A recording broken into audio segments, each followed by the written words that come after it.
Welcome everybody to another episode of Arkansas Wrestling Unleashed. I wanted to have some little intro music there, but every time I've tried to do that, Facebook flagged me. So I have pulled away from doing that. Uh, I'm sure we'll get some viewers kicking in here in a minute. But if you're watching after the fact, which I know apparently happens quite a bit, I got a lot of good feedback off of the last time we did this. Excuse me. So hopefully this will get just as many views as last time because last time was really good. Uh, so, and the reason I'm hoping that because I've got a really special guest on today. Let me fix that. I look weird.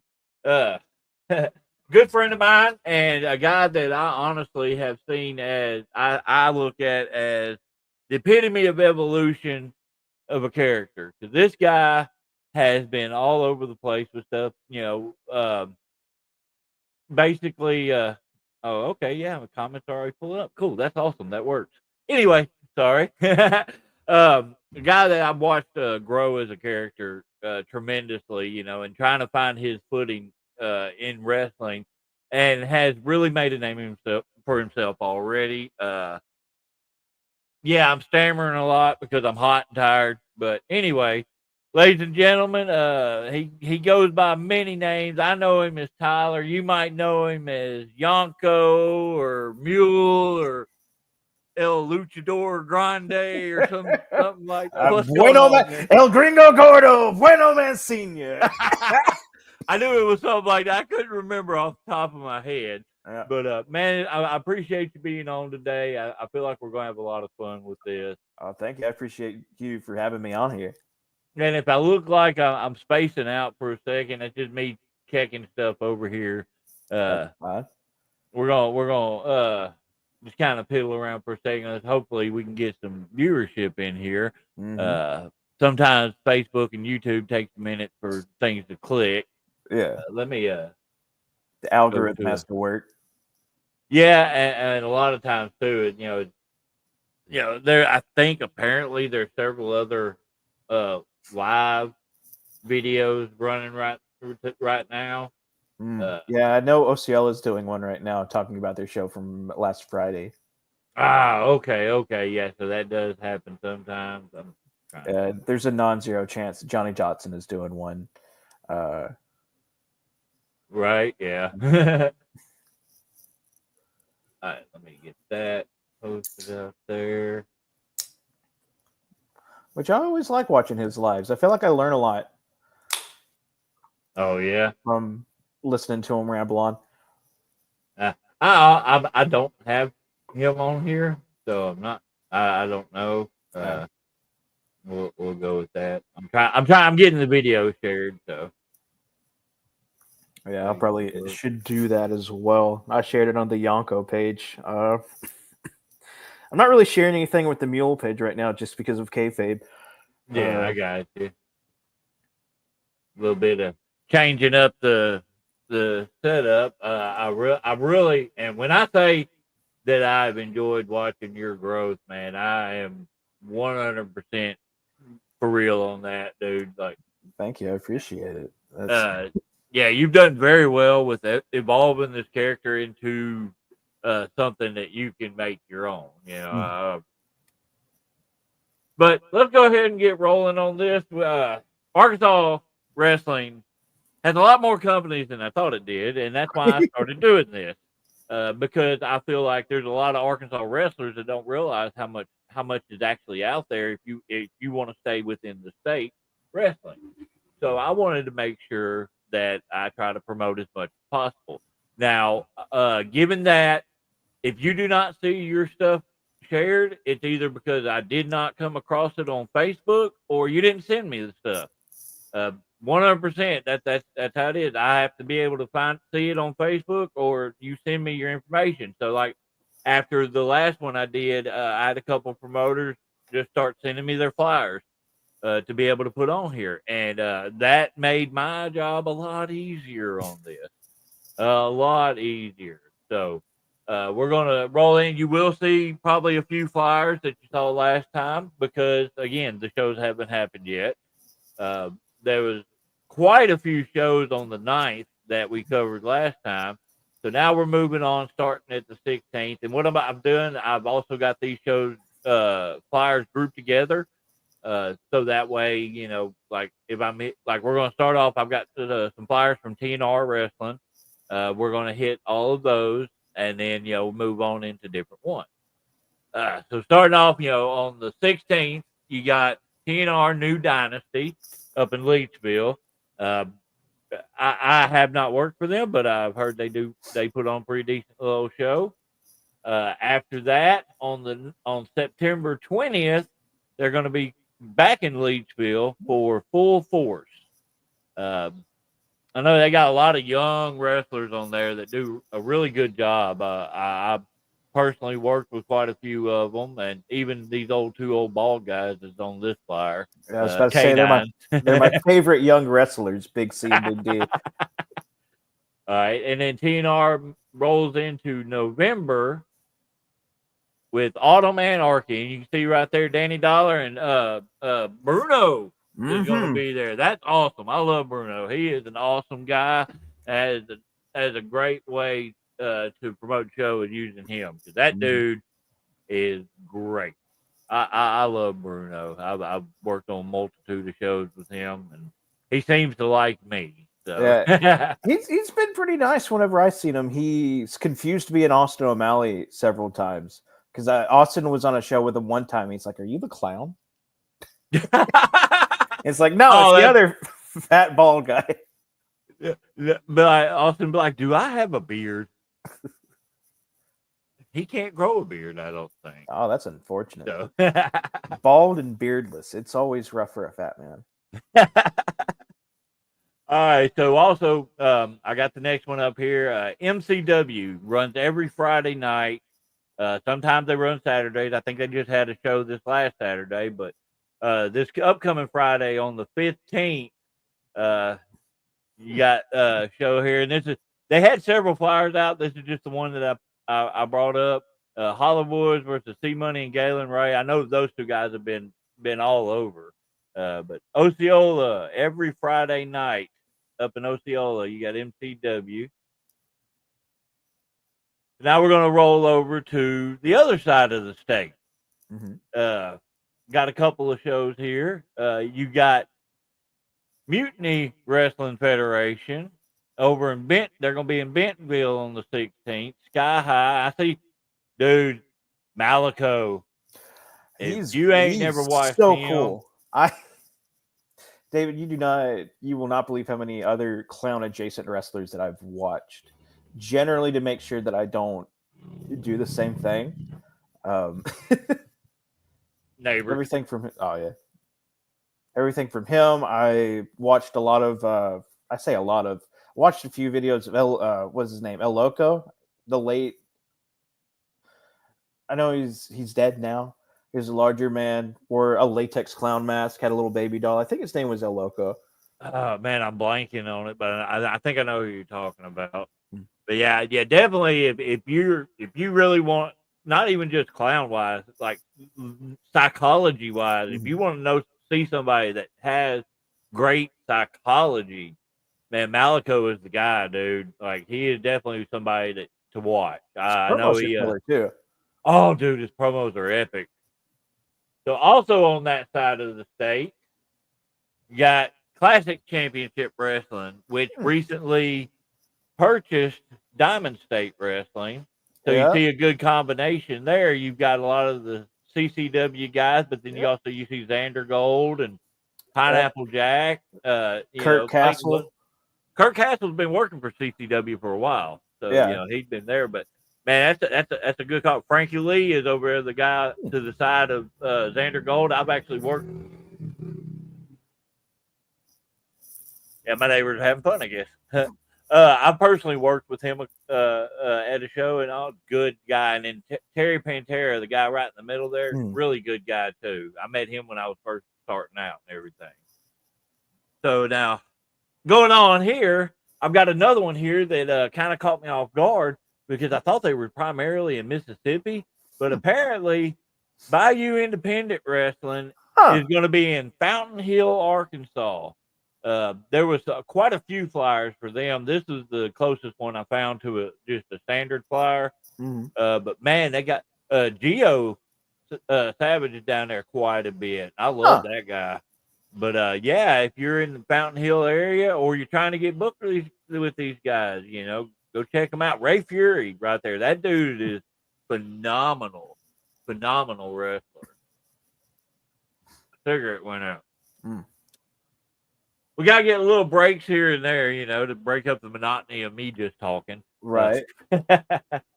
All right, so moving back over into this area, northeast area, you got Wrestling with Pride, who just finished up their second year anniversary show. Looks like September 13th. My thing's cutting me off.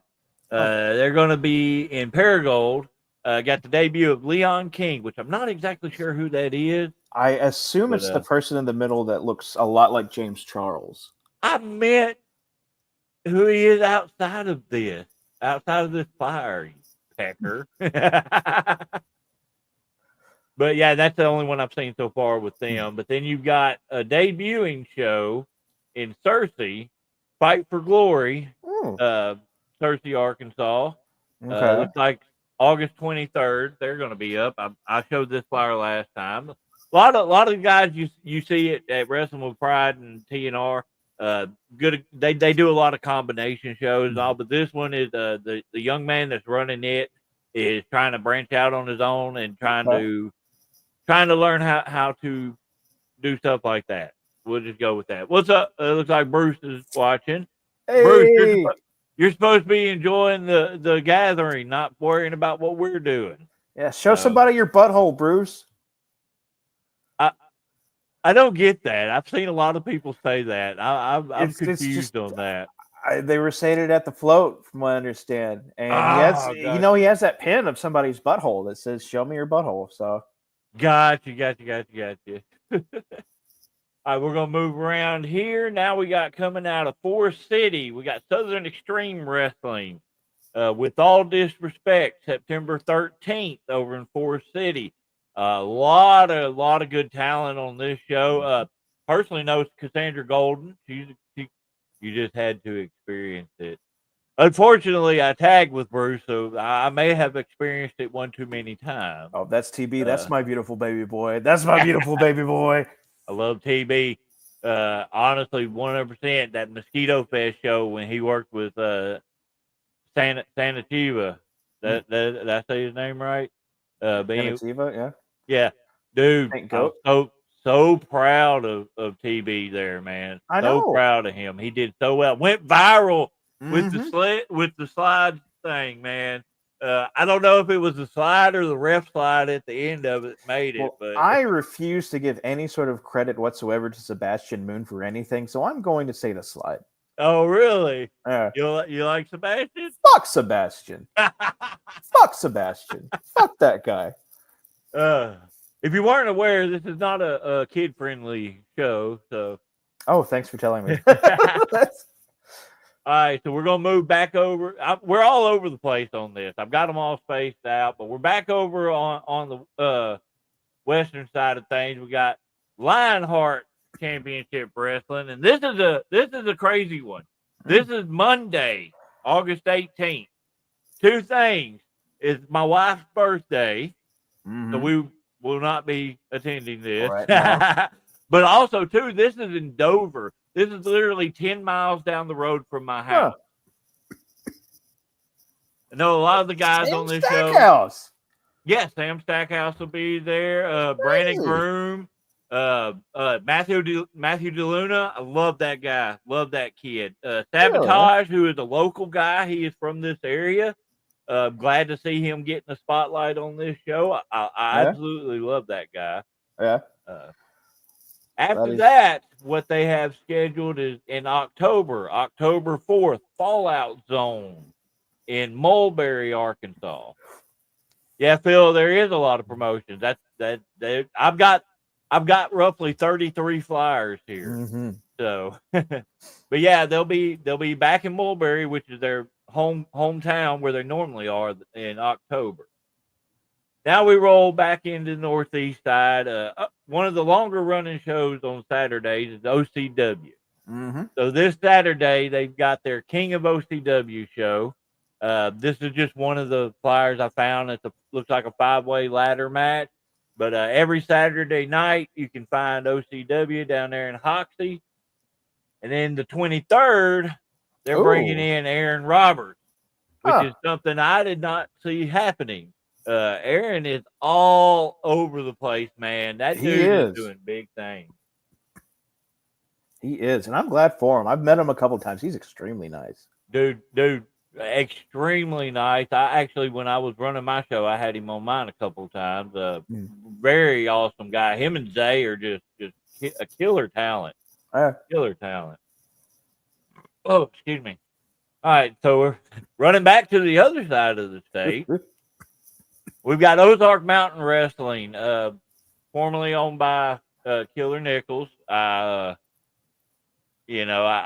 hate to say it that way, but it's true. Rest in peace.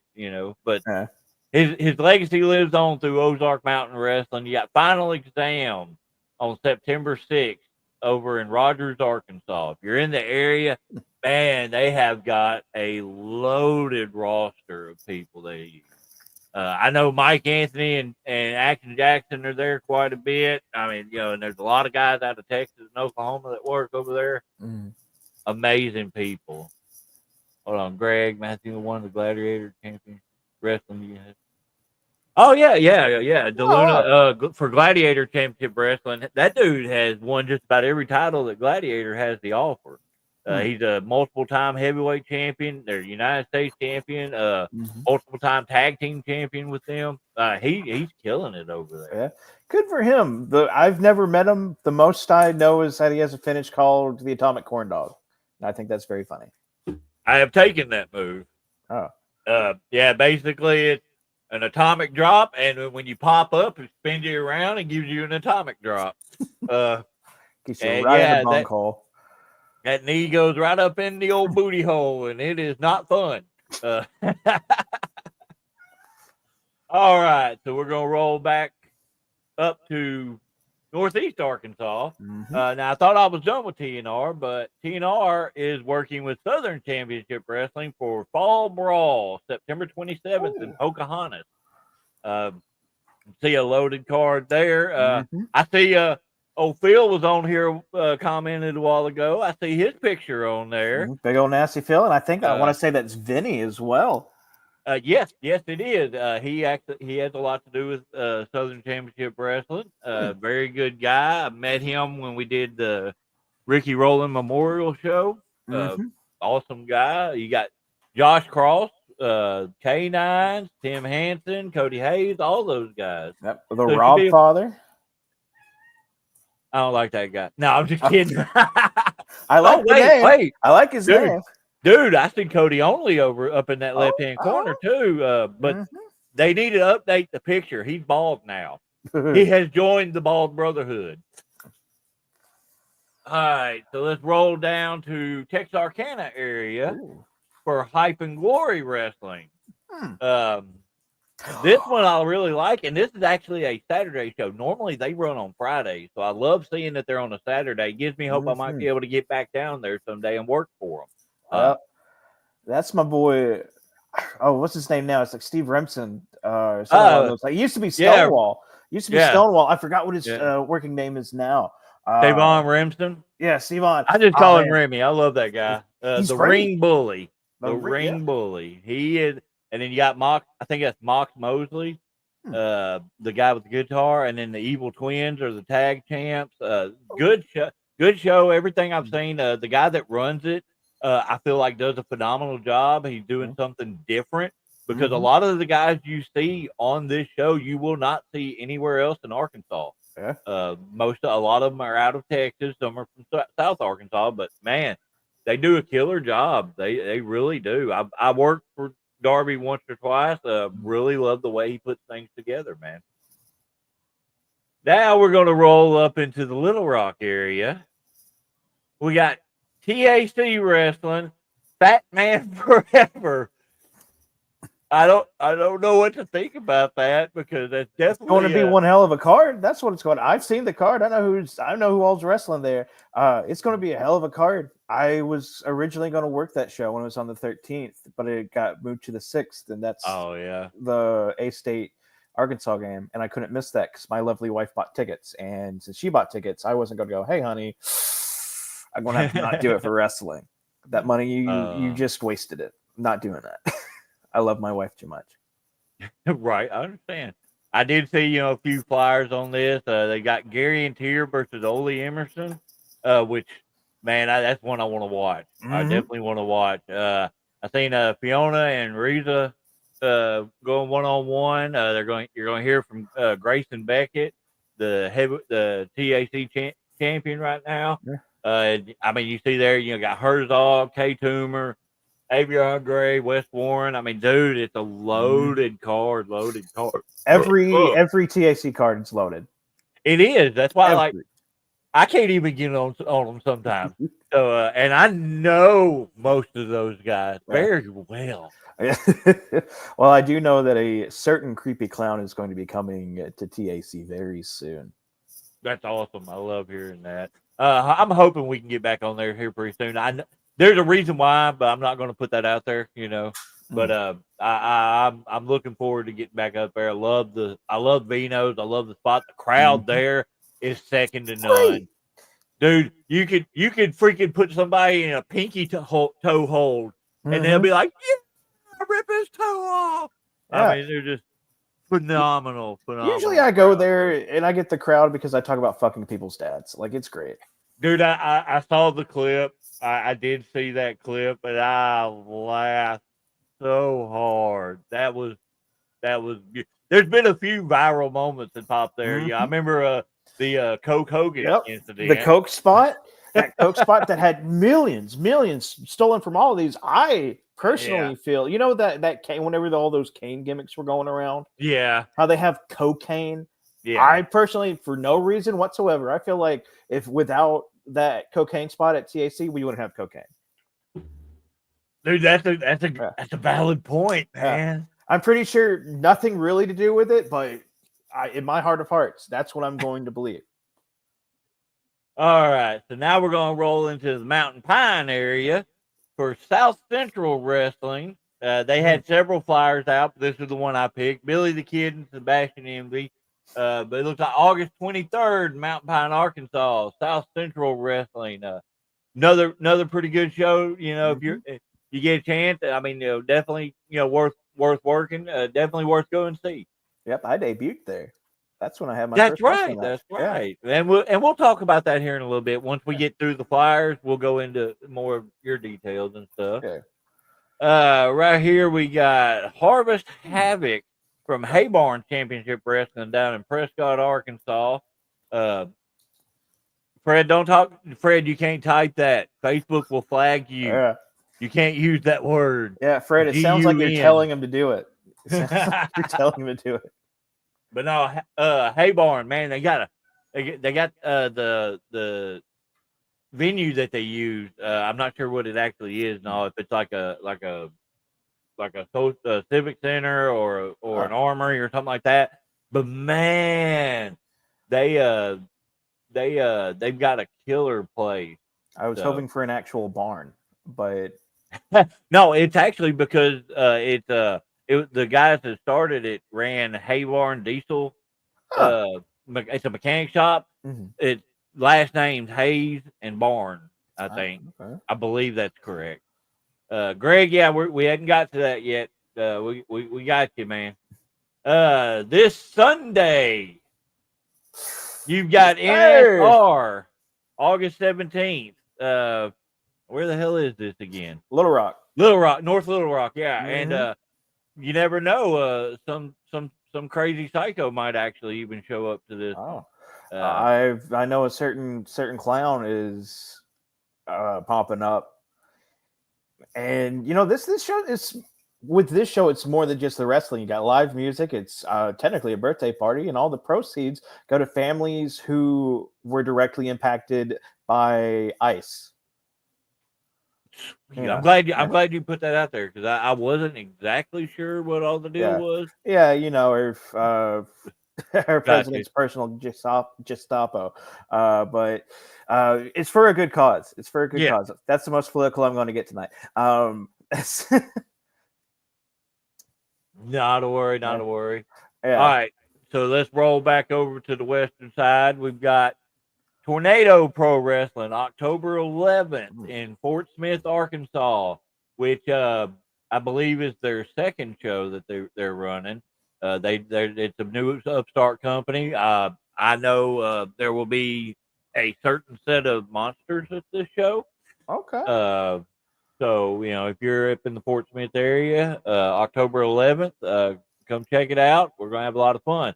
There's going to be another show October 4th up in that area, blending in with the comedy festival. I don't have details that I can really put out there just yet, but once it does, it's going to be all over the show here. Mm-hmm.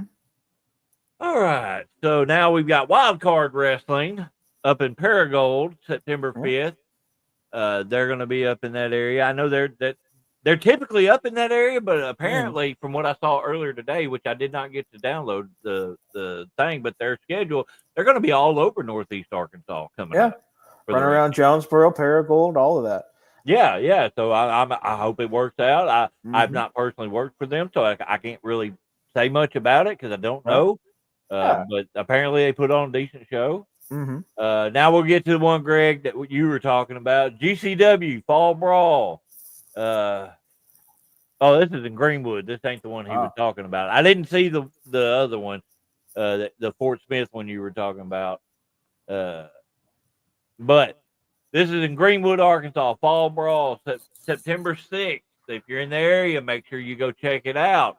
I've worked for GCW quite a few times. Got a good roster of talent. It's a fun show to be a part of. Now we're gonna move back over here, and this is one that I wanted to put out there on September 6th. 100 Wrestling is in Wynne, Arkansas.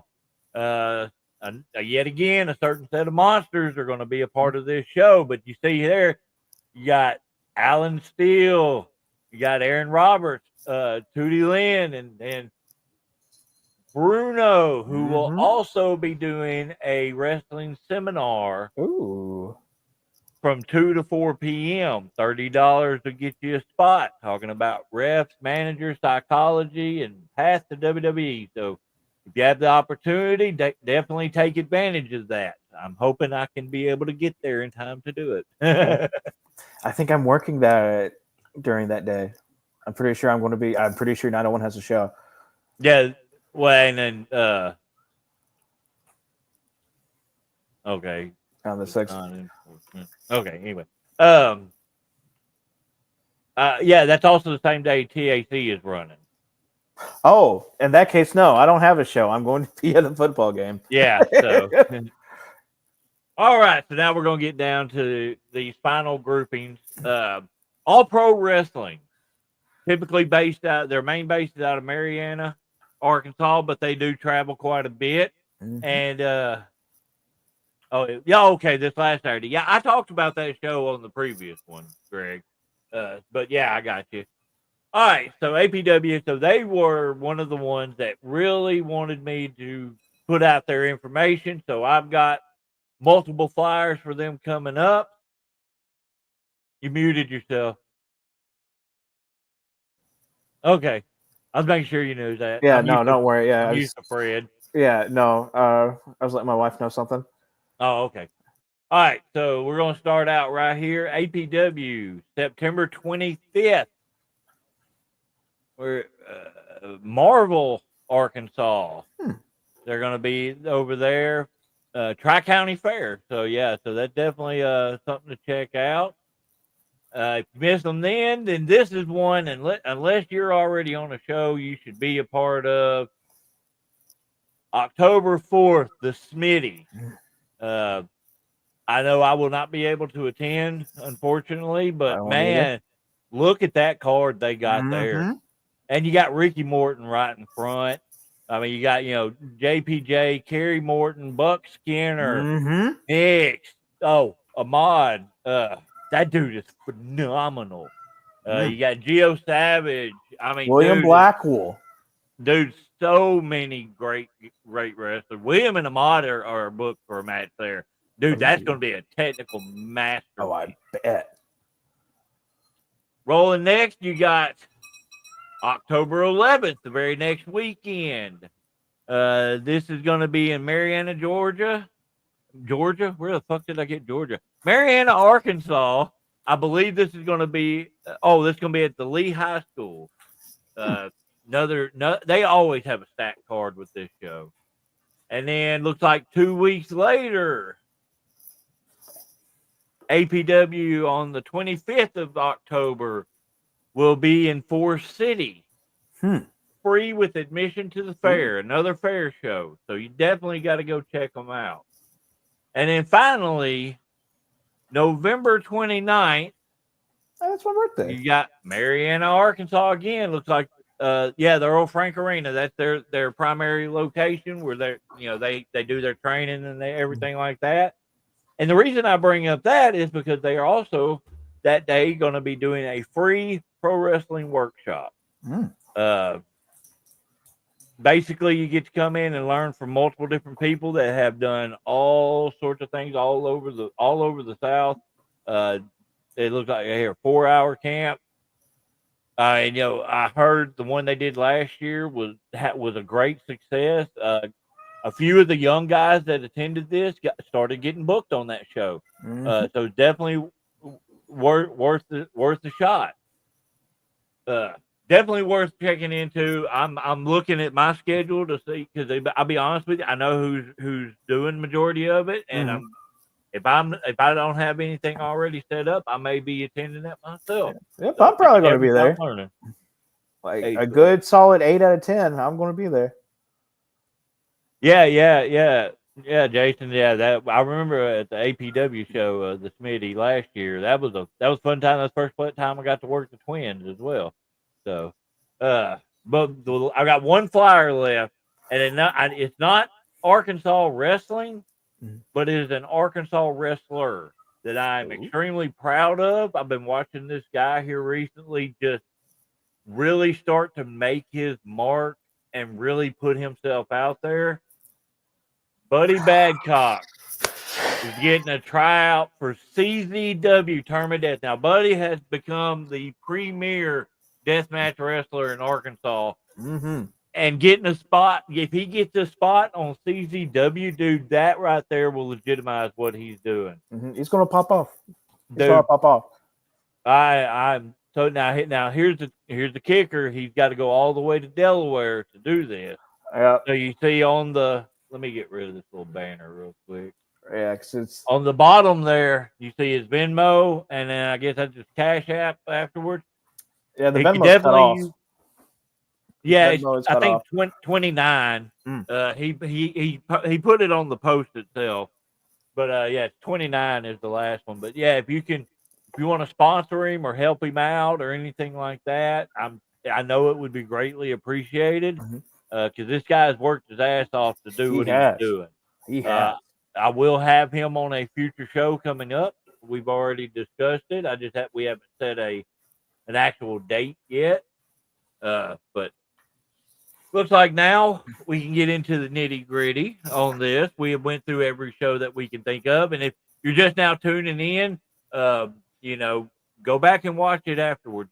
Check out all these different things. If you're an Arkansas wrestler or you want to wrestle in Arkansas, these are the shows to hit up. I mean, in all honesty, there's only a couple of shows that I do not put out there, and I wouldn't put their name out there to give them to you. So if you want connections on that, message me. I have a list of every single Arkansas show and 90% of who books them. There's only a couple I'm not sure on. But if you want connections on who to contact to get on one of these shows, let me know. I can send you my list. That being said, now we're going to get into the portion where we talk to Mr. Yonko Mule Bailey guy. I'm not sure which way you want to go because I know you're basically right now you're starting to intertwine Mm-hmm. these different personalities, and that's one thing when I first brought you on, when I said watching your evolution has been amazing. I truly meant that because Thank not you. very many people can evolve as fluidly as you did, and now you're taking these characters. What? All right, let's start off with the beginning of it. Let's talk about what made you think of these characters and what makes you strive to evolve them into what they're becoming. Does that make if that makes sense the way I Yeah, word yeah, it? I get you. So whenever I was first starting out wrestling, I was doing something very similar to Mr. Mule, to where I first debuted as Yogi Ferrell, and that was at SCW. That was in Mountain Pine, and the idea was just a angry Southern man. I was like, all right, I'm basically going to be Yosemite Sam, and I dressed Honest. up. Basically, my my gear looked like a bad Street Fighter character. I had the bandana and everything. I had like this white shirt. This is absolutely feral, and I looked kind of silly. But I got a cease and desist. Turns out there is a basketball player named Yogi Ferrell, and whenever I was trying to apply for a trademark, it was during the time where like Chris Jericho and whatever lawyer he used was like, "Hey, you need to wrestlers, you need to get your trademarks out there." Mine got rejected, and I got a cease and desist because of that. And so I Oh moved down wow. here. Yeah, and so I I didn't moved. even know about that. Yeah, and so I moved up to Jonesboro because I was in Little Rock at the time. Moved to Jonesboro to follow my wife, who is a breadwinner. She was a doctor, and it was like, oh, she got a better job over here. We're Oh, following oh, her. hold on, time out. You're a wrestler and your wife is a doctor. That is like the phenomenal combination of people right there. Mm. Baby, I hurt my back again. What do I do? Unfortunately, not that kind of doctor, but she Ah, specialized. Yeah, she specialized in hearing. So it is one of those things to where I will need it in the future. In fact, I'd say yeah, she has me check my hearing every year, and she does it. But yeah, so we moved up here, and that kind of just dissolved one because of like the season assist, and that's whenever I met Craig. And well, my dad knew Craig because they're both car dealers, and so he yeah. was like, "Hey, there's this guy at the auction. He runs this pro wrestling deal. Let's go up there one time and we see a show." And then the next couple of months, I'm like, "All right, I'm training with Craig." And Craig runs, the show that he runs, MACW. It's one of the big shows in Northeast Arkansas. It's one of those things where there's a lot of people trying to get on, and there's like a set standard, and so it's one of those things to So where it's like, oh gladiator. yeah, it's like one of those things to where I'm debuting, and you know how a lot of times whenever they first start wrestling, they wear a mask, and the idea is to I protect did you. that for 5 years. Cataclysm. To quote my boy Uncle Phil, Nasty Phil, fuck Cataclysm. However, the idea, I was like, well, I don't really have a mask, but I used to be a birthday clown. Whenever I was in college, that's how I used to make a lot of my beer money, was as a birthday clown. Wouldn't do as many, like I wouldn't do a lot of kid parties. I was Yeah. mainly for fraternities and stuff. They would hire me to go to drunk while they're drunk. Great gig, very fun, way easy to make tips because I was taking advantage of them. But they're frat guys, so who the fuck cares? Uh, and so it's like, okay, well, I could just do this because the face paint, I know how to do it. I was so used to it to Yeah. where it has a similar effect as a mask because whenever I'm tired of losing, I'm 2-3 years in, I'm not losing as much, which I who would have thought. I could just take it off, and I'm someone else. And so that's when I started doing the clown. I also wear a mask. I just attached my face, and it's very ugly. You said it, not me, brother. You said it, not me. Don't worry, Nick. There's hope for you.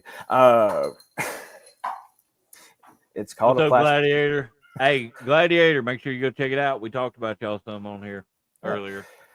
And so this is how it kind of started out. And then whenever I was doing a little bit more and I just kind of got tired of doing the face paint, I was just like, well, I was talking to Craig. It's like, look, don't want to do this as much. Whenever I was at OCW at the time, I was doing something very similar to what I do now with Mr. Mule. I was Ugly Steve. Yeah, I was I Ugly remember Steve. that. I wore a mask, had the hillbilly stuff going on because Craig told me if I was going to work at OCW, he wanted me to wear a mask because I was still green. Yeah, definitely. Yeah. I like the mask too because you put it on, you had your neck beard puffing out. Mm-hmm. And it was great. And so I finally got the go ahead from Craig to where I could take it off. And so that went from the hillbilly to where went from Ugly Steve to Steve Mule. And I hated, because that's one of the things. It's one of the reasons why I like dropped the Mister from Yonko. Why I dropped, because it would have a full name. It would have a full name. It'd be like Ugly Steve Scruggs, but I would only be called Ugly Steve. I was like, well, where's the rest of the name going? Even like whenever I'm getting announced, it wasn't Ugly Steve Scruggs. People would just say Ugly Steve. Whenever I'm getting talked there, it's not Mr. Yonko Bailey or Yonko Bailey. It's just Mr. Yonko. I'm sorry, that's a strange tangent to go on. Long story short, they all just kind of combined because it was two separate deals, and I stopped doing Yonko until I stopped doing anything clown related until December with Ricky. So Ricky loved the clown gimmick. Yeah, Ricky loved get characters. Ricky, that's why he liked me. Rockin' Ricky Rowland loved the clown gimmick. He loved clowns in general. Every time before he had died, him and I would talk a lot about Bozo, like Bozo specifically. He would always call me Clown Man.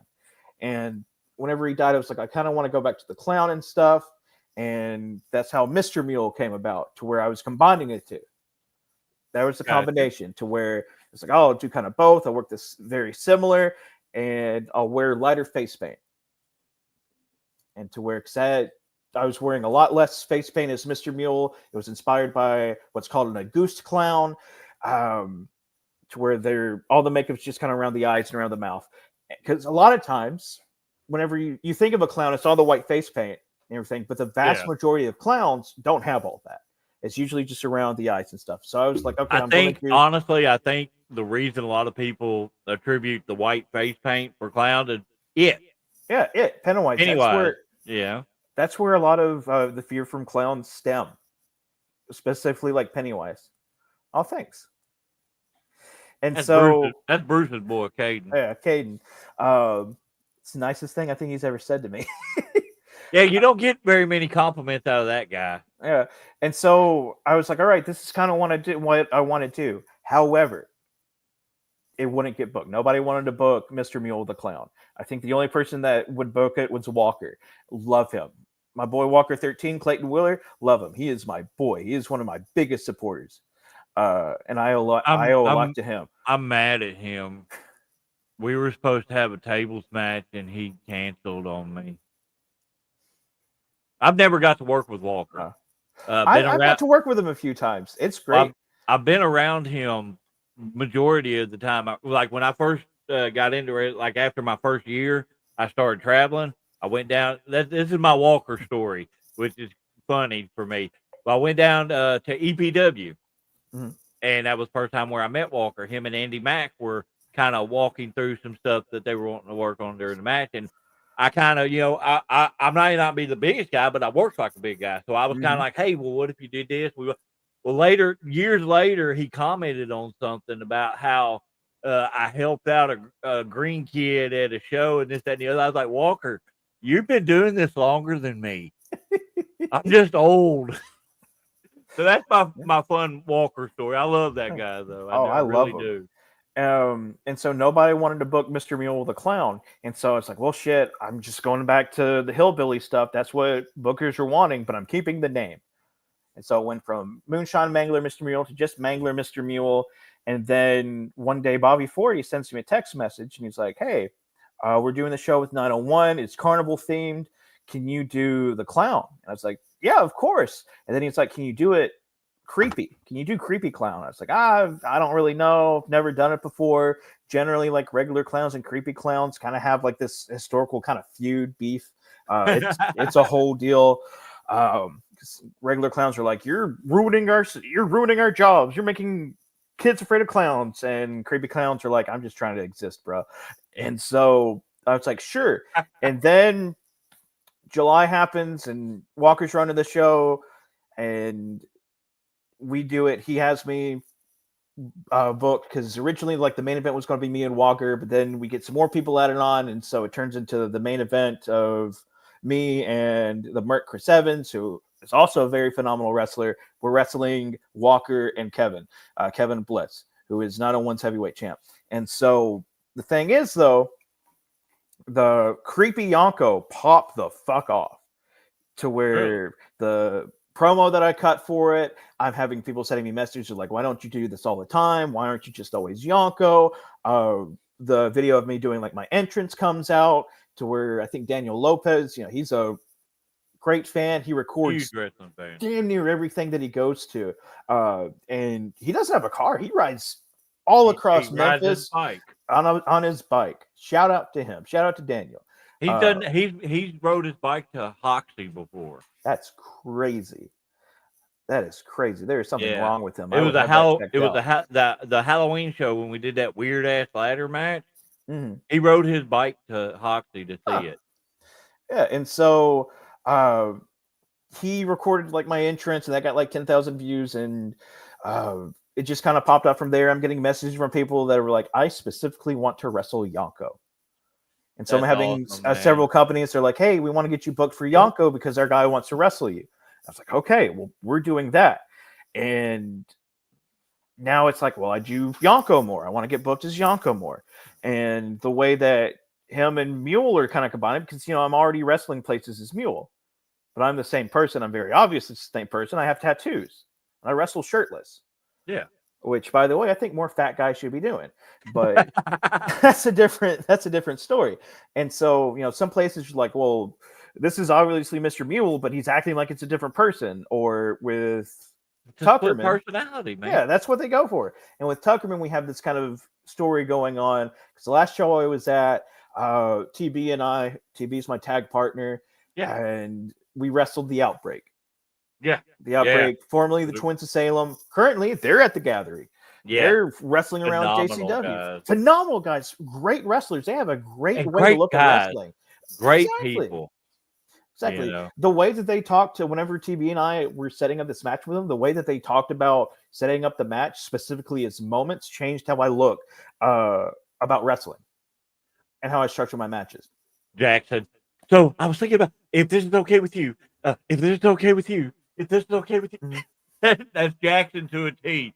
Guy that's been doing it as long as he has, still wanting to make sure that even guys that have been doing it less time are okay with things. Mm-hmm. I absolutely love his mindset on wrestling. And then Abel, like when they say twin bodies, one mind, they mean it. Mm-hmm. It's like wrestling the same guy twice. It's insane. But anyway, sorry, didn't mean to interrupt. And so the last show I was at, the August show, they sprayed me with the black mist. They sprayed me with the black mist. I'm convulsing and everything. And originally, I wasn't coming back to Tuckerman until the October show for the Halloween show. And I was talking to Craig. I was like, hey, what if since I got missed and everything, I come back as Yonko. It's Halloween. TB comes out trying to figure out where I am, and I attack TB. And that's not how this has turned out because Craig, he was like, we want to stretch this out some.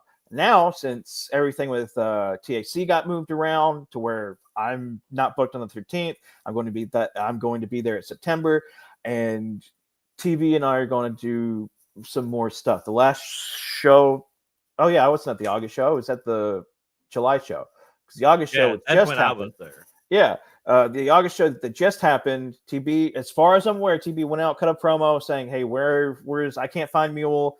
And I did this promo. I sent it into Craig, and they played it on their big screen.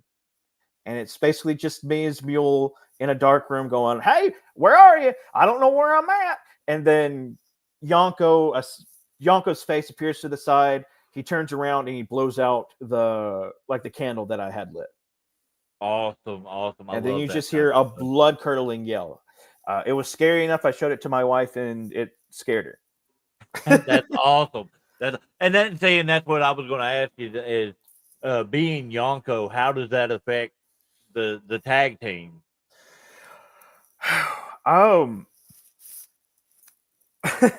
I don't know how much I want to spoil with that, honestly. Dude, that's fine. That's fine. That's fine. Negatively. That's how it affects the tag team negatively. But it's one of those things to where TB and I have talked about it. I love to a that. great. I love Thank you, that right Tommy. there. Tommy, for those who aren't aware, Tommy Jacks is one of the brains behind 901 Wrestling in Memphis, and I love Tommy, and I just want to point out that Tommy has told me one of the sweetest, best things that I've ever heard from somebody. That one of the best compliments that I've ever gotten from somebody in wrestling, because he told me one time, it was after the show as Yonko, that first one that I did. He looked at me and he said, Mule, they are going to be so disappointed that we found you first. And he's not wrong. He's not wrong, because, like I said, I've watched you outside of the SCW stuff, because there was a lot of that stuff. I really didn't see a whole lot of that stuff. But since you came to MACW and you've been hitting around that area and all, going into your Memphis stuff and everything, I've watched you grow as a wrestler, as a character, and everything like that. And dude, when I say I'm highly impressed, I am, because you know me, I'm all about character. Yes. Because like for me, a good character can cover up what you lack in the ring. Me personally, that's where the way I look at it. Wrong one. That was the first comment. It's true. We believe in Mr. Mule and scared of Yonko Bailey. But no, like, dude, I phenomenally. I think character wise, you are phenomenal. You are definitely, to me, you could easily fit into any show that it brings you in. Character wise, you're head and shoulders above where most people are, where you're at wrestling wise. And I fully believe that you have a good future ahead of you with this character. And that's why I wanted to get into the whole thing, the difference. Facebook notification. I wanted to get in, the preference between the two. I was curious why you went from Yonko to Mule back. And now that you've explained that, I love hearing that story. So I feel like the Yonko character has more longevity. I believe so too. Yeah. Well, because I do creepy, I do crazy and stuff like that, but with that type of character, you can figure out how to evolve that character to keep it from getting stale. And that's what I feel like I've done over the years. I'm just pretty too, so yeah. Oh yeah. Awesome. What originally wanted you to get into wrestling? So I loved wrestling as far as I can remember. Love that kid too. Oh, Jackson. We'll see you soon, Jackson. Don't you worry, boys and girls. Jackson and I are going to have a very fun time. I tenderized him for you. I lost my train of thought. What was it? What did you? What? What got me into wrestling? Sorry. ADD. ADD. The clown can't escape for a second. Yeah, no. I always loved wrestling as a kid. My parents were big wrestling fans. They brought it out a lot with me. We'd watch wrestling whenever I was younger. My grandparents were always big wrestling fans. Whenever I would go off to there, they didn't really have much to watch. All they had was little rabbit ears. So we get whatever the free channels were, and wrestling was on one of them. I'd be there on the weekends, and we watch SmackDown, and we would talk about it. I would talk about wrestling a lot, to the point to where that's all I ever. Craig, how do you know that story? We'll get into that in a second. Then I definitely have to hear that.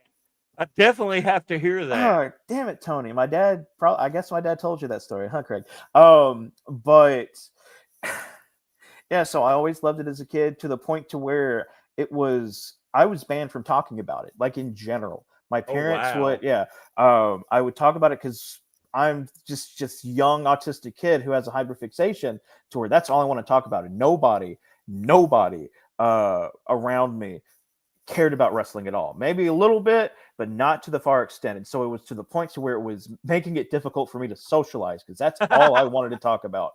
I understand Yeah. completely. And so there would be times when our parents are like, nope, you're grounded from wrestling. You're not allowed to talk about it. You're not allowed to watch it. There was some times where this was caused by like outward aggression that I would have. And they're like, nope, it's because of wrestling. And there was just times where I loved wrestling so much I was not allowed to talk about it because that was all I cared about. And that's how I got into it. How I got specifically into wrestling, like now, becoming a professional wrestler.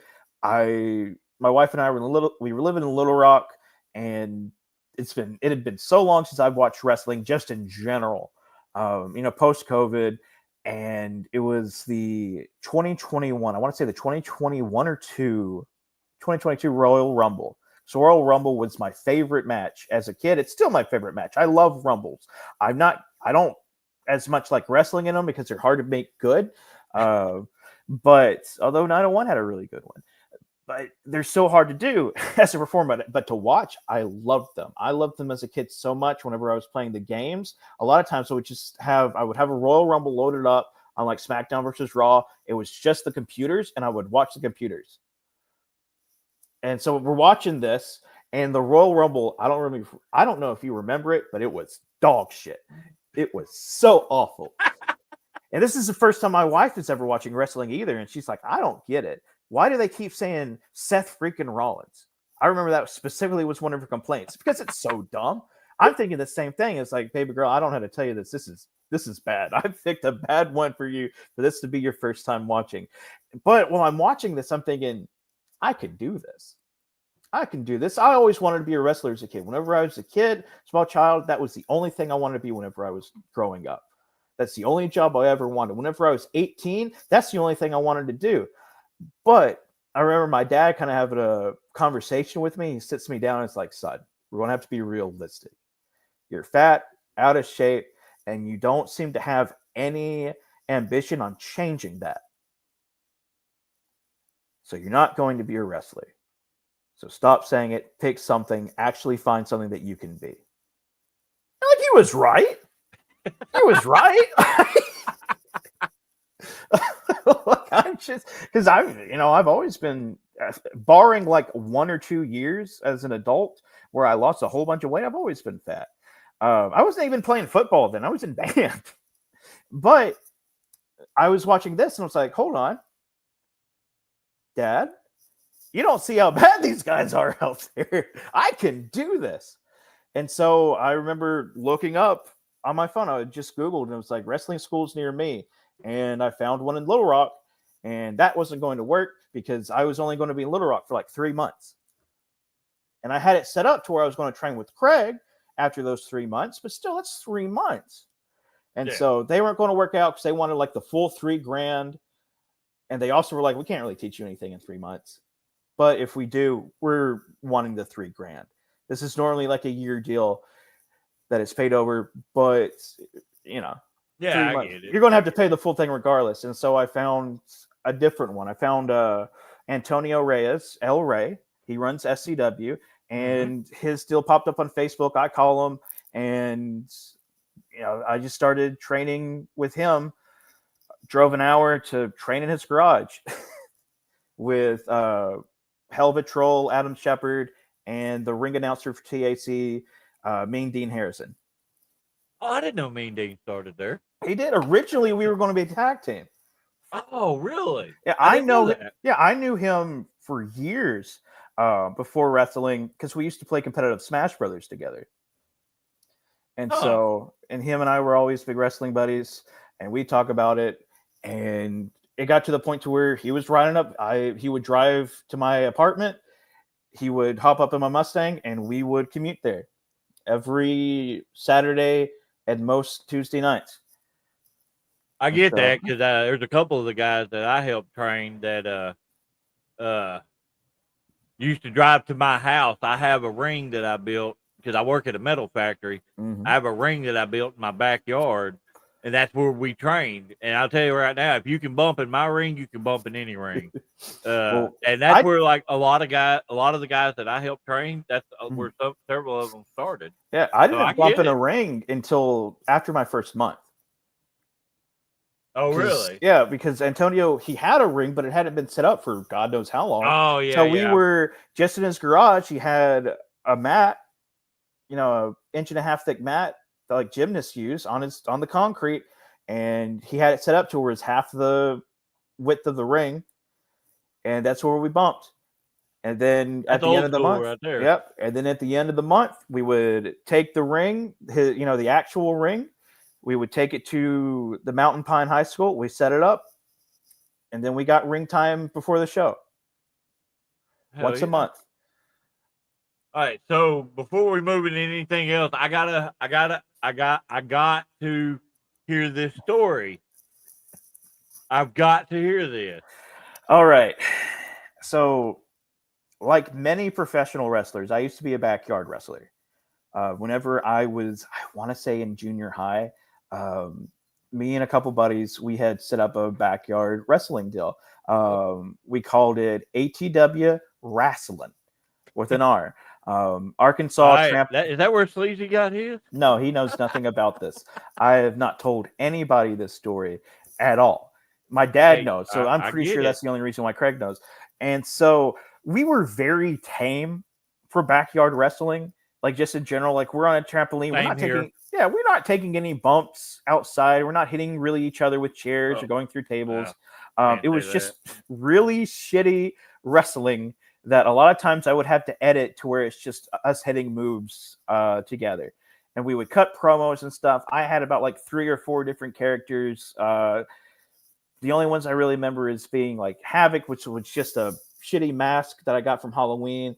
And I used to be a Big Balls Mahoney kid. I loved him as a kid. So it was either Dick Nuts or Ballsy McGee. And it was just me in a fucking orange flannel shirt that I had rolled up in jean shorts doing a Balls and Mahoney impression. Those names are great. I'm like 12, 13 doing this too. Imagine if I ever, for some reason, and it's never going to happen because I don't like pain that much. If I was for whatever reason, just full-time deathmatch wrestler, I would go back to going just only as Dick Nuts. But, and so we're doing this and we're recording. We have a YouTube channel, and I realize that I want to say Arkansas CW at the time, infomercials. You could pay for infomercials. And my dad was a car dealer, which meant that I was also working at the car dealership. Either it was washing cars or selling cars whenever I got a little bit older. I had some spending money. And so I realized that for an infomercial slot at 3 a.m. for the Arkansas CW on like a Tuesday, Wednesday night is $30. And so I find this woman's email address who handles the promotion for it, for buying infomercials. And I sent her a message like, hey, I have this wrestling promotion. We have these tapes and I want to buy an infomercial slot. And we have some, we go back and forth and it seems to be going all right until she starts to look more into it. And then she sends a message. She's like, are y'all 18? It's like, no, we're not. I'm 13, 14. And she's like, well, from what we were told, what our legal says is that you have to be at least 18 to have a license to wrestle. And you have to have, if we're going to put this on our airwaves, you have to be licensed. And even if you were just in the backyard on the trampolines doing shitty clotheslines and choke slams, you have to have a license. Yeah, I'll get into that stuff too here in a minute when you get done. And so I say, well, what if we just say that we're acting? We're not actual wrestlers. We're just acting as if we were wrestlers. And we go back a couple more times, and basically she goes, you know what? Fuck it. Just send us a highlight. Send us like what you would send us, what we would put on our live, on our show, on our airways. Just send us your first episode. And I send it to her. We have some matches. We have some promos. I send it to her. and I did not hear anything back. She ghosted my ass when she realized how bad, because it was terrible. But was at terrible. that time, you didn't think that it would. You thought you were amazing. Yeah. You Well, know? sometimes whenever I'm watching this, and I was like, ugh. Oh, there's a lot of downtime. He hit me with a clothesline, and we're just standing there because we don't know how to call a match. Well, see, and that's the thing. That's how I got started. I was actually older though. That's why I have this ring. Mm-hmm. Is because we did the backyard stuff for nearly 10 years back here. And that's actually how I got into actual wrestling, because for a long time I didn't realize wrestling was a thing anywhere. You know, I grew up down in Louisiana. There's not a whole lot of shows down there, and I moved up here. I didn't know anything about the wrestling scene at all. So we did Thunderdome Wrestling Federation. Ooh. And that honestly, that's why Josh said though that's why I acclimated into wrestling as easy as I did, because I tried to run it like an actual show. Like I had the card set up, the format, all that good stuff, storylines, all of it. And yeah, we did this. Me and you are on a very similar page. You know, multiple characters and stuff like that.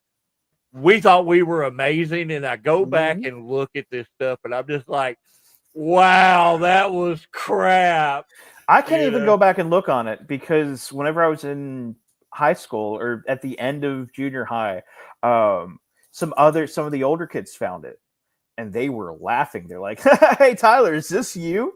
And I was like, "Nope, obviously that's not me. That guy's wearing a mask." And I went home and deleted it all. See, and that's the thing. I still have them. Like they're private on my YouTube, but I still have like all of these matches, highlight reels. Like I did it like I had multiple cameras set up. I tried to do it like an actual show.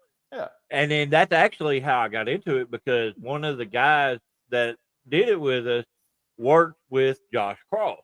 Huh. And one day he brought Josh to the house. Me and Josh worked a little makeshift match. And he was like, "Hey man, you got some, some what's the word? Potential." He was like, "Why?" He was like, "Why don't we do some training and you actually try to do this?" Well, at that same time, I'd found out that you had to be licensed and all that stuff, because I started putting flyers at the gas station down the road trying to get people to come out here to watch. And that was the one difference, though, is I had a lot of actual support, like people actually I have every match I've ever had on film, and they're all awesome. But no, there was a local guy, Matt Riviera, that saw this stuff and actually reported us to the athletic commission. And I got phone calls from the athletic commission because I was trying to promote it like a regular show. So I get it. I don't hold no ill feelings about that or nothing like that. But that's what motivated me to get into wrestling. And then MACW is where I had my first match back in 2015, and it just gone from there. But yeah, it's crazy. We've got a very similar past on this. Yeah. How old are you? 30. Okay, see, I was 33 when I started training, so a little bit older, but you know, I'm the DDP of Arkansas wrestling. But so, but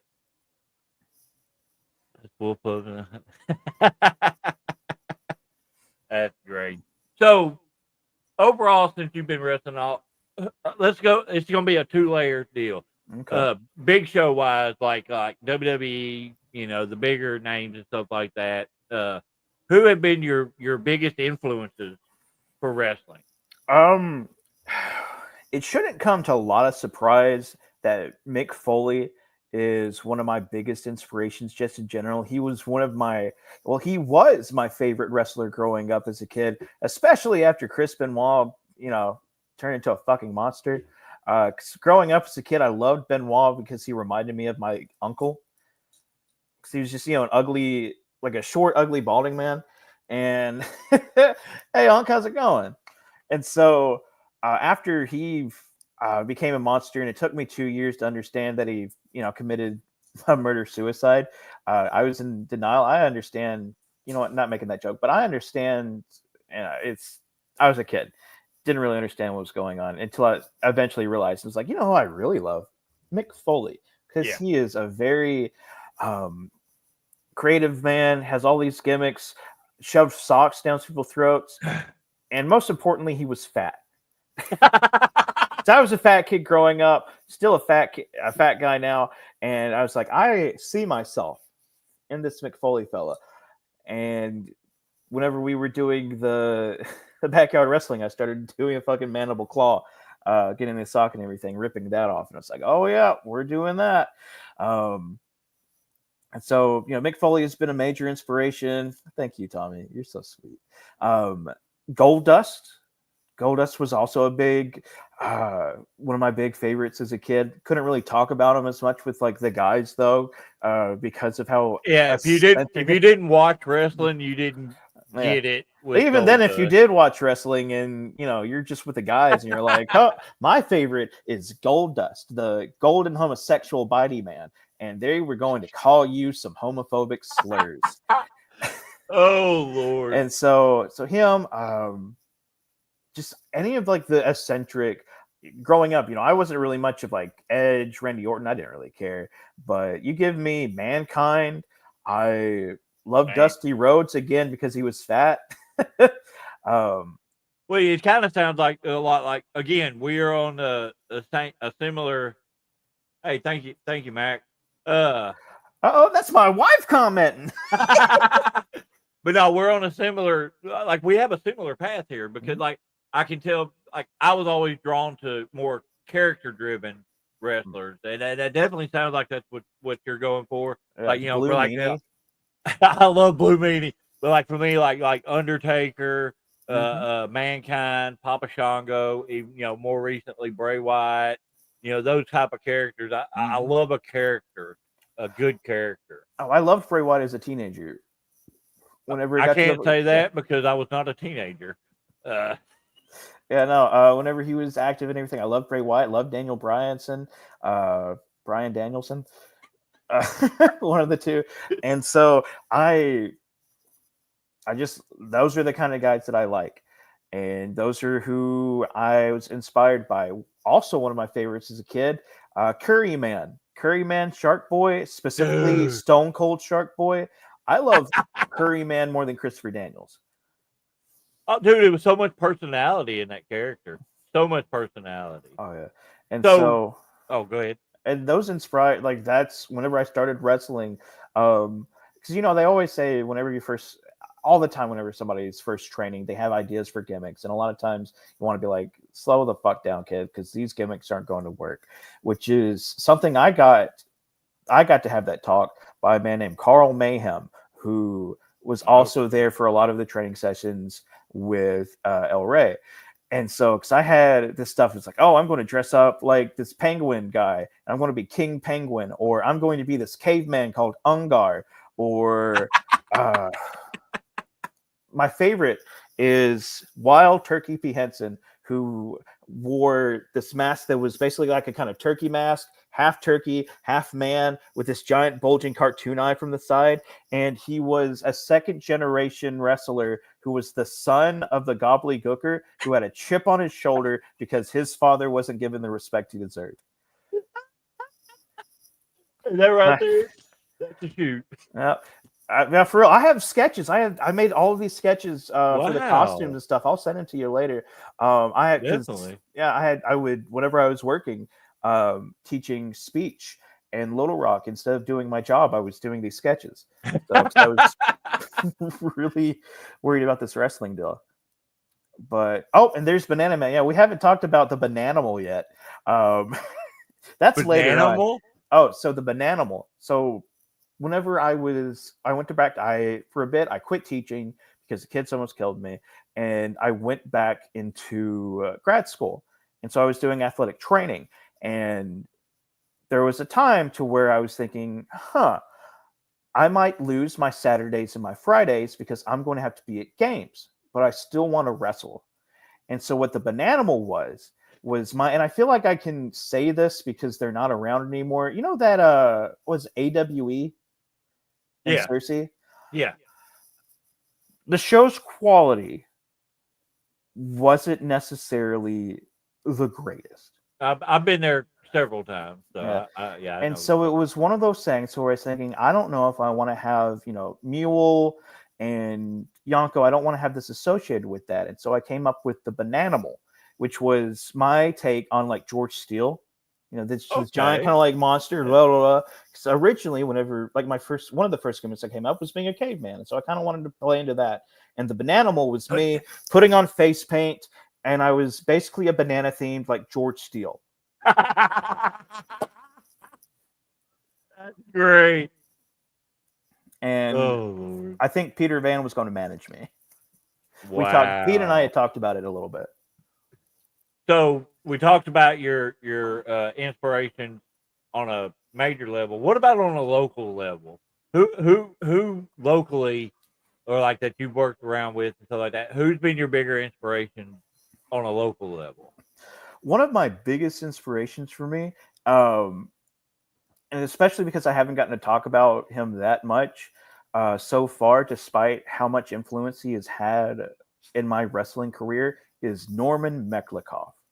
I love Norman. Norman Meklikoff. Love Norman. After the first few months of me being here and wrestling around in Jonesboro, Craig hooked me up with Norman because he was like, hey, he lives nearby. He has a wrestling ring and he trains on Saturdays. He has this new kid, Caleb or Fang. Yeah, What a lot of people, Fang McCall. It's what a lot of people know him as. It's like, I want you to kind of train it. He's been riding around with me here recently. Oh, I'm sorry. And so he was like, you can do this to get you some more reps. And Norman was like, oh, it'll be great to have someone to help me train this new kid. And so Norman did a lot with me. We went through a lot of matches, just a whole bunch of repetition. El Rey gave me some basics. Craig refined those basics and corrected what was wrong and gave me a good start. And then Norman fine-tuned that. Norman was no nonsense because the first day I was there, psychology, everything great. The first time I was there, he was like, all right, I want to see you kind of do a practice match with my new kid, with Caleb. And I guess it wasn't good. I don't really remember it, but it wasn't good because he told me at the end of the day, he was like, because this is after I've debuted and I've had a couple matches, and he looks at me and he says, I don't know why you've debuted because I don't think you're ready.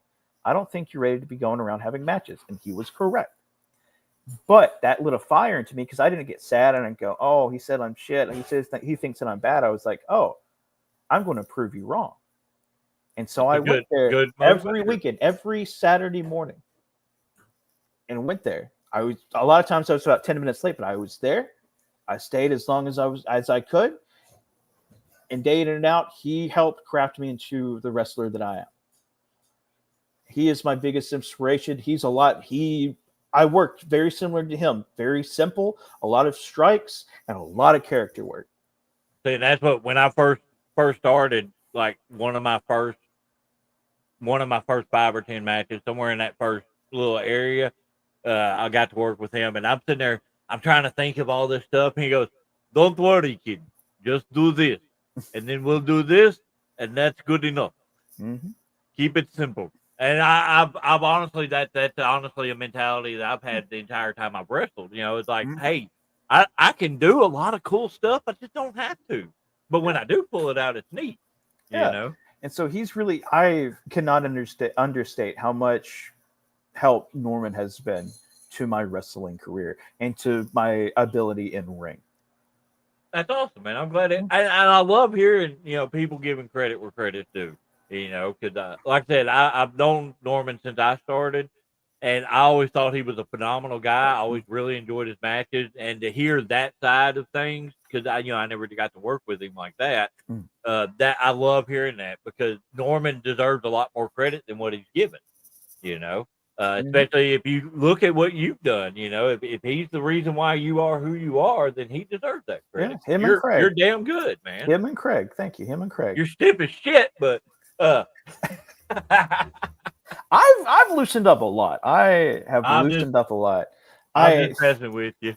I do think it's funny. I've had one person tell me to lighten up while we're doing a death match, and not for me using weapons. Like I'm hitting him with some clubs, and he goes, "Oh fuck, loosen up, man." And so, it was. It's a fun thing to say, uh, but I guess for inspiration wise, I I don't know if inspiration is the right word. There's a lot of people that I love being around and I love watching. I don't necessarily take things from them as much because we wrestle very differently. Yeah. But there's a lot of people to where, well, I guess I am inspired because I'm like, wow, you're so good. I want to be at your level. Kay I get Toomer, William Blackwell, those, Grayson Beckett. Those guys inspire me. I love hearing that. Yeah. Just phenomenal workers. Hell, you inspire me, Bruce, with all the character work. I'm inspired a lot by you guys. We try. Also, Our not goal necessarily. is to just like the way I look at it, like me, I started later in age, and I'm older now. I'm 44. I personally, I don't know how much I've got in me physically. I don't know. It might be a year, it might be 5 years. Who knows? But Oh, and Walker 13. By God, oh yeah, by well, God, he's one of the men that really I kind of look to with the creepy stuff. It's like, ooh, and Herzog. Herzog. I love her dog. Herzog's great. I actually, when the first year of wrestling, when Sleazy did that show at that gym, Sleazy, he's a big inspiration. I have a lot to owe to him as well. but yeah, Sleazy actually put me in a match where I tagged with Herzog. Me, Deadly Dale, Herzog, and Frank, Big Frank, the guy that Herzog used to run with a lot. I got to tag with those guys. I've known Alex for a long time. Those some good dudes, man. You got a good list there, man. Oh yeah. Oh, I see somebody in the background. Oh, yep, that was my wife. Let me turn it so whenever she comes by, she's not visible. But I just want to put Sleazy over just really quick because he is, I feel, one of the best people in this scene in Arkansas because he's one of the nicest guys. He's helped me. He's given me so many opportunities, and he gives opportunities to people in general. That's been one of his major MOs with NSR is giving people who don't necessarily get opportunities. Well, and that's what that kind of goes with like that gym show I was talking about. I wasn't even a year in, and he was putting me in a main event area. Mm-hmm. And that's one thing I told him when he was on here the last show I did. What's up, Sid? The last show that we did, Sleazy was on here, and I was like, in all honesty, and I meant every word of it, he's one of the most passionate people about wrestling. I mean, just passionate as a person. I mean, just a genuinely good guy. And also TB inspires me. Jester Drilling, I've been tagging with him for the past, I want to say year and a half. I have had a lot of hand in with his training. So a lot of times it was just me and him on Thursday nights, just up there while I go through basics with him. The amount of character work and passion that comes off of TB during a match, I hardly see anywhere else. I don't think, and from the amount of experience TB has in general, I don't think exactly, Unc. Yes, sir. I don't think I've seen anyone that has taken to water as much as TB has. The only thing that I've seen with TB that I would like to see improve is his confidence. Oh yeah, well that's his main. That's his big thing. That's his big thing, and that's one of those things to where more reps. It's more reps. Because I remember talking to Sleazy one time and talking about how I thought TB needed more reps. And he was like, "Well, if you don't think he's technical enough, But I was like, no, that's not the thing. TB, his technical skills, they're great. They're fine. They're definitely where they need to be for the amount of time that he has had. It's confidence in knowing what he's going to do next. But that's with the moves. The confidence that he has in his character and who he is as TB to show, you can't teach that. Right. You cannot find that. No, when I say that, I meant like in ring. Oh, I know what you mean. Yeah. So, because like the first time I actually got to see him in ring was when y'all tagged at Hoxie that one time, and I talked to y'all afterwards and all of that, and like you did your stuff like that, and you tagged him in, and straight into heat. He didn't do a Yeah. single thing because he didn't initiate anything. He immediately let them take over. Mhm. And I really would have liked to see him do more with that. And he's because, gotten so much better at that. and He's that's gotten good. so That's much good. better. He's improved so much. That's why I love. You should see some of his singles matches. You Dude, said you that- saw the one with Santa Chiva. Yeah. I was told that he had one. I want to say last week at the last show with Slick Nick Scott. Oh yeah. Yeah, Craig told me it was great, and I believe him. good. I know for a fact that it's great. I know at the float he did a match with Logan. Mhm. And from what I saw, I really enjoyed it. I thought he a lot of personality, a lot of character. Logan's easy to work with anyway, Yeah. So I feel like something like that, the more matches like that will build that confidence up. Because he definitely deserves what he's getting. He definitely does. deserves to be a featured player on somebody's show. Mhm. A lot of personality, and I can see the influence of you and Sleazy in him very easily. So Yeah. I compliment y'all tremendously on that. And that's one of the things that I'm really excited to do as Yanko's work with TV specifically, because that's where that's leading to. All right. So why was the Clown at 901 this past Sunday? So the thing is August 9th was my wife's birthday. And I understand that August 10th, the day that the 901 show was on, is not August 9th. However, I love my wife. I love being married to my wife. And one of the major things, one of my major philosophies as a husband in general has been avoid as many fights as you can, especially with the wrestling stuff. So my wife, she doesn't really get it. She doesn't really like the fact I wrestle because I get hurt and I'm also spending time away from her. I get it. I understand that she would want to spend as much time as she wants with me. I'm a great guy. I'm great to be around. That's a great answer. I say she just did a Tommy's comment right there. That's a great answer. Yeah, and so it's one of those things to where it's like, look, understand, I'm not going to wrestle on your birthday weekend. Yeah. Yeah. What, baby girl? I've done something similar. It was about I can't wait to see TB at 901. Yes, sir. I can't wait to bring him out. I can't wait to bring the Clown back. Because again, that's what I'm really wanting to transition more to. Yeah. Especially since I'm an elementary school teacher. It kind of hides some of the stuff, you know what I mean? To where someone sees me as Mr. Meal talking about, I'm going to stab him with a fork. I'm going to stab his eyes out. I'm going to tear his eyes out. I'm going to take your parents, rip them to shreds, and you're going to be an orphan. It's so much more easy for a parent to be like, oh, I don't want that man teaching my kids. Oh, what up, Prestigious? I was talking about you earlier with Johnny Dotson, but my favorite memories in the ring. Are you talking about whenever are you talking about the Bueno Man deal? Where we faked you out? There's a 7-second delay between when we're talking and when it actually airs live. So I figured there was some sort of delay. Yeah. Okay, so just for those who aren't aware, it was the last time I was at Hoxie. I'm not getting to all that deal. That's not. I don't like talking about. I don't like talking spraying negativity. But I was there, just backstage, and by negatively, I specifically mean in reference to, stuff with Jamie, because there's some other negative stuff that I'm not. Either way, regardless, I was there just in the back. So I want to say I spent the last 2 days at the Heathen House handling with the no ring death match tournament that Sleazy was running.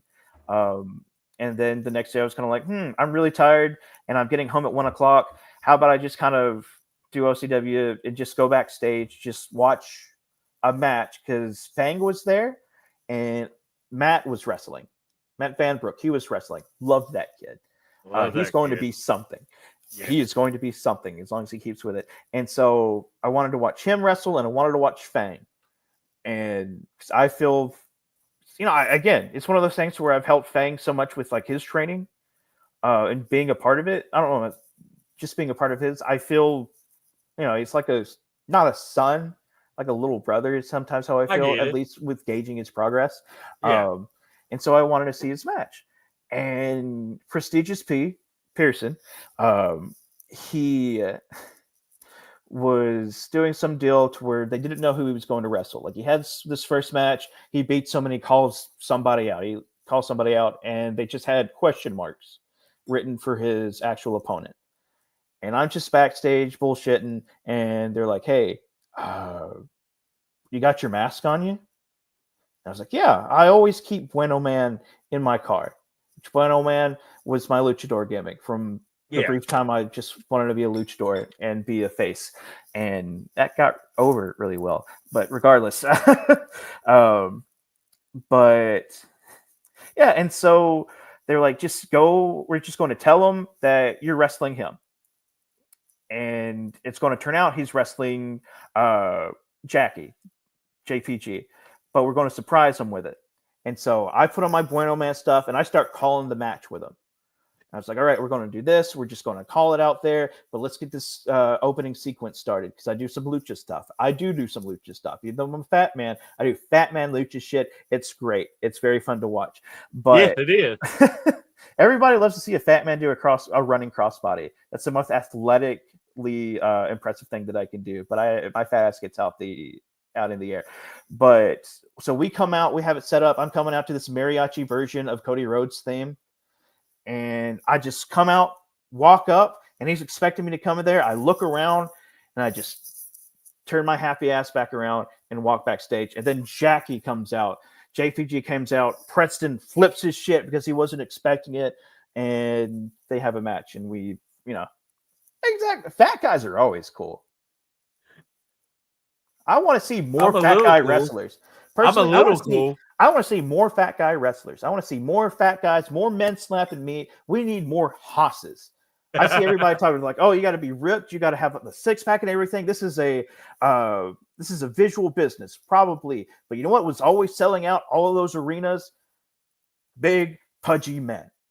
I got a six pack. It's just hidden under a thick layer of fat. Mm-hmm. I don't need a six pack, baby. I got the whole barrel, the whole keg. I need more fat men wrestling without shirts on.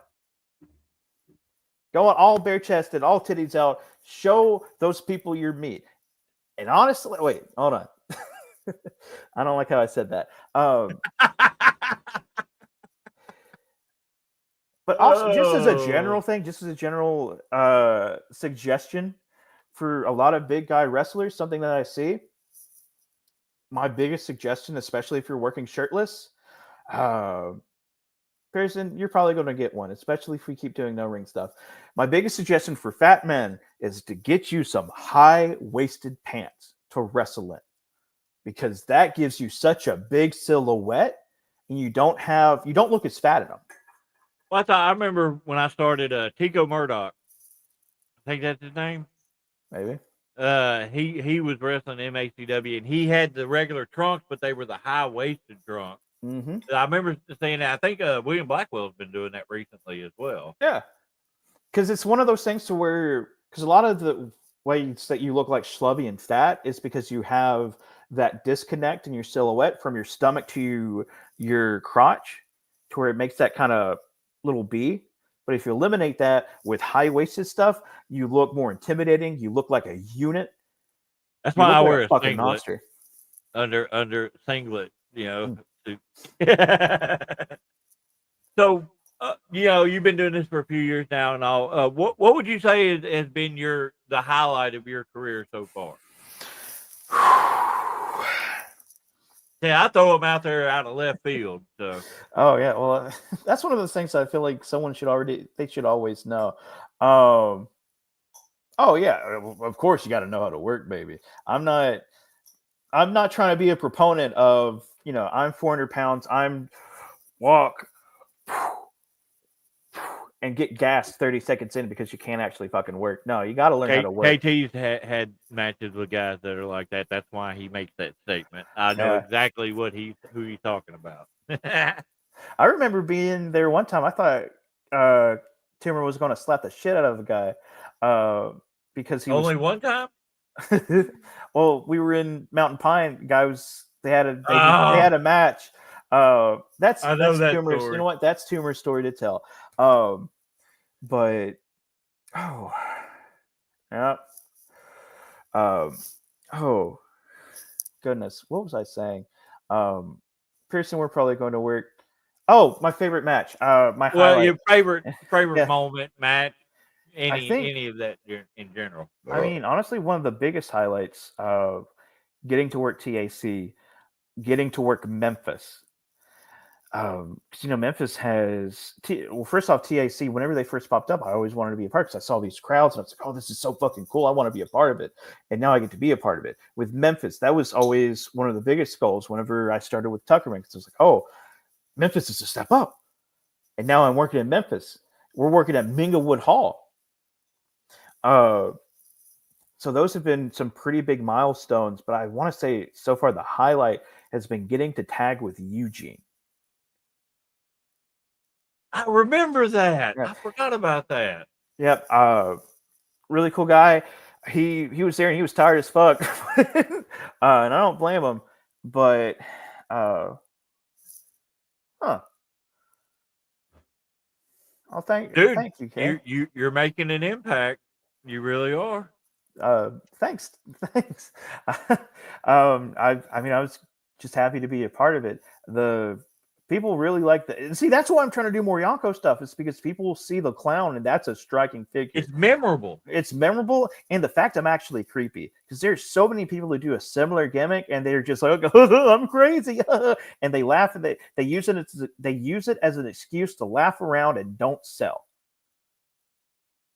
because they can't actually. I'm sorry, that's I'm going That mean. hit a little close to home, man. Not talking about you, damn it. I'm not talking about you. But it's so hard for someone. It's hard being actually creepy. Somehow I do it. Yeah, you do it very well. Like that picture that I used for the promotional stuff on it. Yeah. Dude, like like it's just a simple thing, but Yeah. like that look in your eyes, it's a deranged look that you can't teach. That's Yeah. the No. thing is the stuff that you're doing, you can't teach that, you know. You know what's funny about that picture? The face paint that I have on there is entirely Photoshop. Really? Yeah. I was I was lazy that day, and I was like, well, I don't have enough time to like put it on and take it off. My wife will be home in an hour, and I have clothes to fold, and so it's like, all right, we're just gonna take it, and I'll do it in post. And so, but yeah, thanks, Tumor. It was a lot.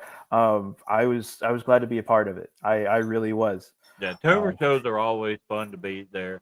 One thing I always like about his shows is that he has a running narrative of this big bad throughout the entire show. Like I've been a part of that type of thing in multiple of his shows, but it's always a layered thing throughout the entire show. I really enjoy that format. You know. Also, that show meant a lot for me that weekend because the day before I did not have a good time.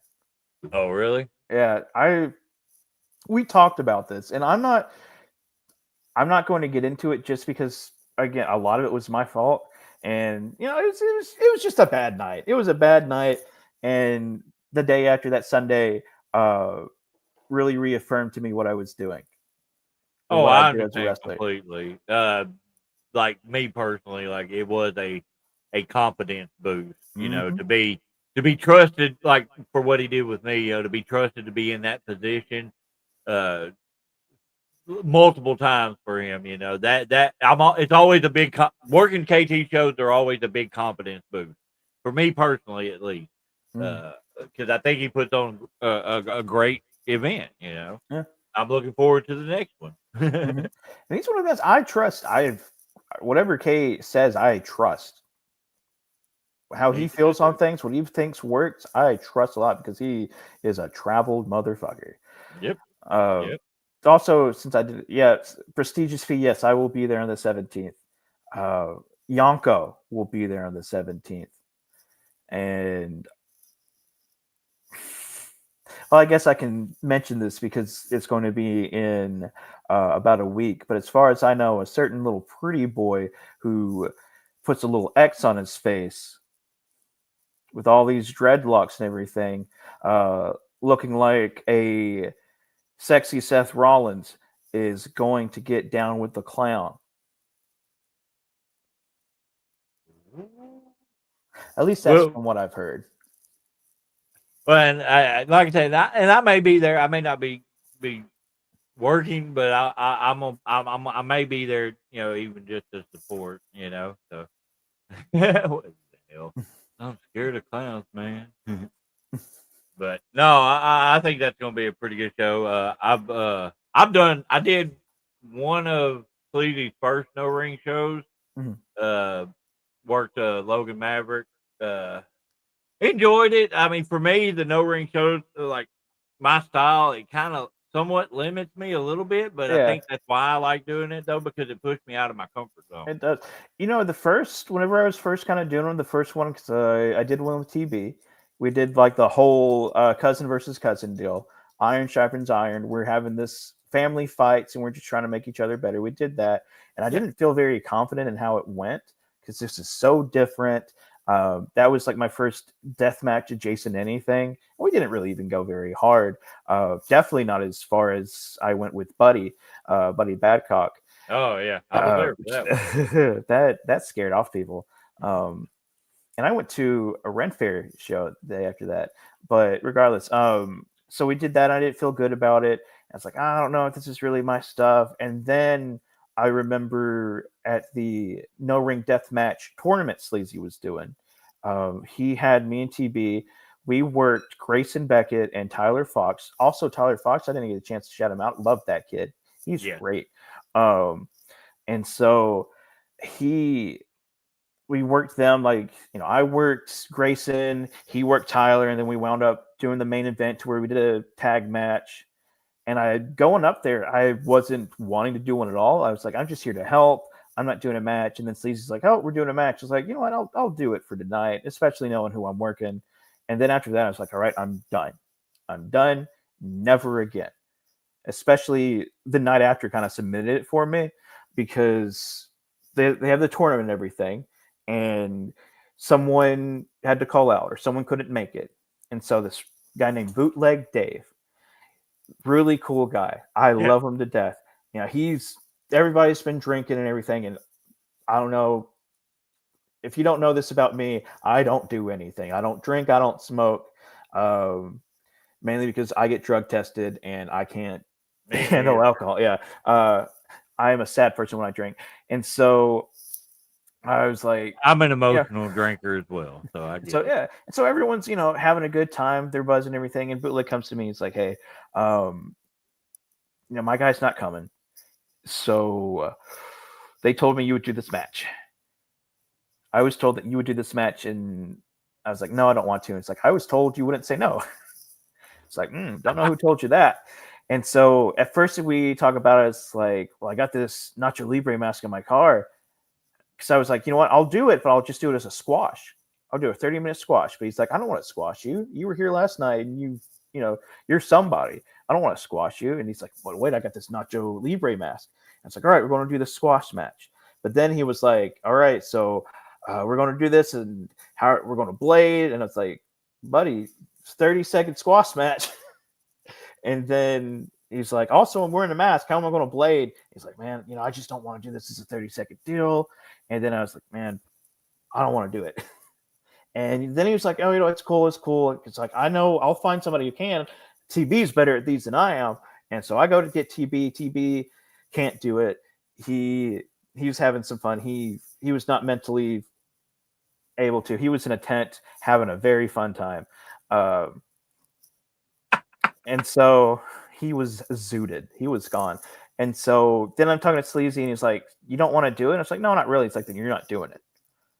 We'll handle it from there. And then thankfully, someone else that was doing the tournament was like, I'll just do it another match. And he did. And, again, Bootleg Dave, great guy, fun guy, cool guy to be around. Love him. Kind of hate that maybe one day in the future we'll get to do something. Maybe go around this. The story, moral of the story is I didn't want to do them anymore, but then this one popped up, and now I'm excited. I'm like, maybe it's because I'm doing the Yonko stuff. Maybe that's what's really gotten me to doing it. Yes, Palace. I love that kid. I feel like he has all the potential in the world. 100%. I got to work with him at the Kapow show. We didn't get to go very long because it was so damn hot. Yeah. But man, I found out he's I a was good his first kid. match. I learned that one day. Really? Watching some interview he was doing. Hey, what up, CJ? I was watching some interview he was doing with Papa Dank, and he mentioned how I was his first match, and I was like, well, I didn't know that. I didn't either. Yeah, it was like a 2-3 minute squash match, kind of as me as Ugly Steve. We got 3 minutes in, and he's like, all right, let's go home. And it's like, well, okay, you seem like you know what you're doing. And he was like, well, you're breathing kind of hard. And it's like, I'm fat, man. I'm going to breathe hard for the next 10 minutes, but we're going to get through it. And so it was a very fun night. I'm glad that I got to be his first match. Yeah, and that's a cool thing. You know, I've been a few people's first matches and all like that, and that's something that sticks with you, man. You know that you like, especially like if somebody like when they grow and become like better and better and better, and you see them like, man, I had a hand in that. I'm a footnote in his story, but I love being that footnote. You know what I mean? It's a good feeling. I've been several people's first match. I've been a couple of people's last match. It's something you don't forget. No. So, well, man, we have been going for an hour and 45 minutes. We have. Like last time I scheduled 2 different people just in case, but I did not do that this time. I'm glad I didn't because I've really enjoyed talking with you, man. I really enjoyed listening. I've enjoyed being on here. Before we get off here, I got one more thing for you. What do you feel? What does the future hold for Yonko? So with Yonko, I appreciate that. A whole lot of clowning and buffoonery, and a whole lot of being a creepy killer clown man. He is the world's deadliest talking mime, and we're going to get into a lot of that. A lot of kind of like art Terrifier stuff, probably a lot of horror stuff. I've just now recently gotten to watch the Terrifier movies, but dude, it's a whole lot of that, a whole lot of working in Memphis. Specifically, you can find me at 901 on September 7th at Liberty Park. And then I want to say that's September 7th. No. September 7th at Minglewood, and then September 13th at Liberty Park during the afternoon. You can find me later that day in Tuckerman with the bell time being 7:30, and you'll see me in Little Rock for a little bit. You're going to be seeing a lot of Yonko. You're going to be seeing a lot of Yonko doing what he does best, hurting people, choking them out, and trying to do submissions. Hell yeah, man. Well, again, man, I look forward to seeing the growth, the evolution going even more because, like I said, I've enjoyed it since I met you, man. That means a lot. I can 100%. I see your passion. I see how much you love this. I see how much effort you put into it. So I definitely 100% congratulate you. I look forward to it. But thank you. Everybody that's been watching, we appreciate you sticking with us. If you could, Facebook deletes these live videos after 30 days now, but you will be able to find this on YouTube. It is on my Draven Morrow YouTube channel. It is on SDU Network's YouTube channel. It is also on Bruce McGowan's YouTube channel. Hey, before I go, there's just one more thing I want to do since I haven't gotten the chance to do it within this near 2 hours. It's just that is a great way to subscribe, share the shit out of this stuff. Man, Tyler, thank you again for being on here. Thank you for having me on here. Just hang tight till after we end it. But thank you everybody for watching, and everybody have a good night.